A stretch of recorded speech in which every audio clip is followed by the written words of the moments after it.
Everybody, Josh from CollectionDX. We are looking at the Transformers War for Cybertron Kingdom Warpath. This War for Cybertron Kingdom line is the third in the War for Cybertron trilogy. Siege, Earthrise, Kingdom is the last one. And this line is apparently focused around, beast stuff, right? There's a lot of beasts. Primal and Black Arachne and all this stuff. I hate Beast Wars. I really do. I am not a child of the 90s. I don't tend to like Transformers designs after G1, right? I mean, and I'm talking G1 like 1986. Like after 1986, I was kind of like, I was 16, right? And I could give zero shits about Transformers until I got to be like an adult again. I was starting to drive. I wasn't buying robots, right? So I'm kind of lost on like things from the movie onward that are, I just don't like those designs. I really didn't like Beast Wars. I was old enough to recognize how shitty the animation was. And I know I'm gonna get a lot of hate for this. People who grew up with Beast Wars love that story. And I'm sure it's great. I just don't care. I'm old. I'm old and I don't care. So, but I do think Transformers today are making some of the best Transformers they have ever made at retail. For $20, these are phenomenal. And I have been picking up all of the sort of G1-esque characters in the line. Jazz, yes. Bumblebee, yes. RC, no. Right. Well, no, I did get RC actually, but like Chromia, like I don't know who the hell's Chromia. I don't care, so I didn't buy her. So yeah, I'm gonna show you this. You see the packaging; it's rather nice. I'm pretty amazed I found this in a store because my shelves are empty as hell. If you want to read that saga, go on the CDX Twitter account. So we're gonna open this and check it out. And I have not opened this. I don't know its routine, its deal yet, and we'll see what's up. It's cool enough.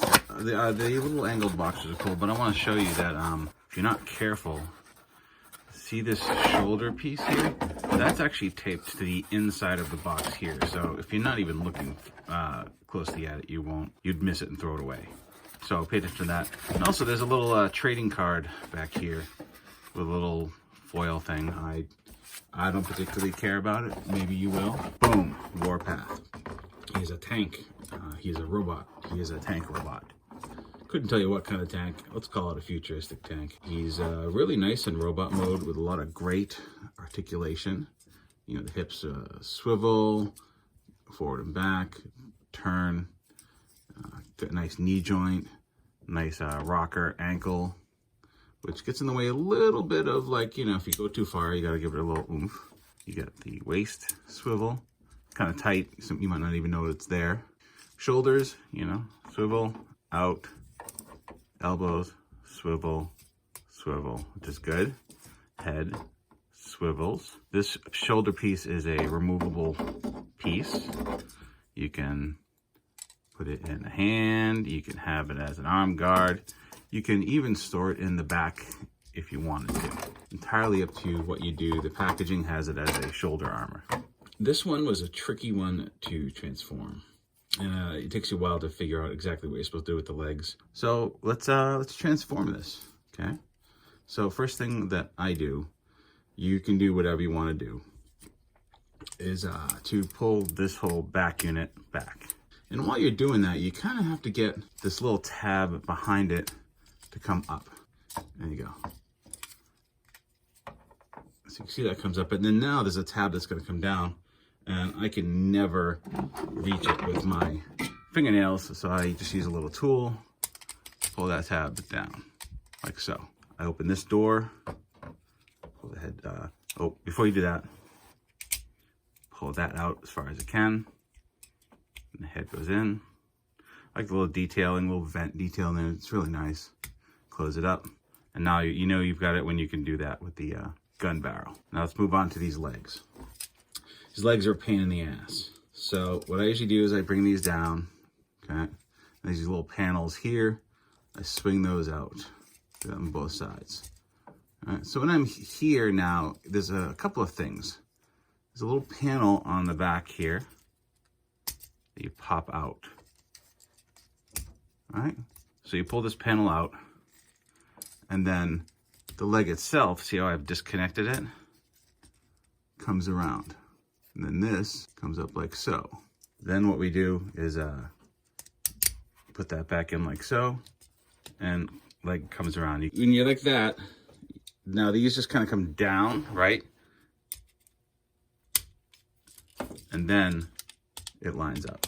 This comes out, and then inside there's a little tank tread bit, and you can basically just tuck the hand in that spot like so before it's like all locked together. And you just push in the sides, lock in. And this part is always a little goofy here, trying to get it to line up right, but there's these little teeth that connect in the side there. See that, how they lock together? Same thing, you just make sure those are locked together, and you push it all together. Now, the thing that really locks it together is this part. So you can see there's 2 teeth and 2 tabs. You basically just get those teeth to lock in there, and then now you can kind of just go around and figure out where everything actually like tabs together to make it tight. You can still see some light between some parts. There's some things I like, and there's some things I don't like about this whole thing. I don't like this so much. So the whole toy is molded in this burgundy plastic, mostly, except for this arm section and this arm section, which are molded in white. So you can see the white plastic inside here. You can see the white in the joints in here. Then this peg is white as well. I have no idea why just that color is a different color. Makes no sense to me whatsoever. And it looks kind of crappy with this the white hole there, right? I mean, it looks crappy. You know, you have these connection points for the effects part, and you also have all these the places for different accessories. You have them all over the figure. 1, 2, 3, 4, 5, 6, 7.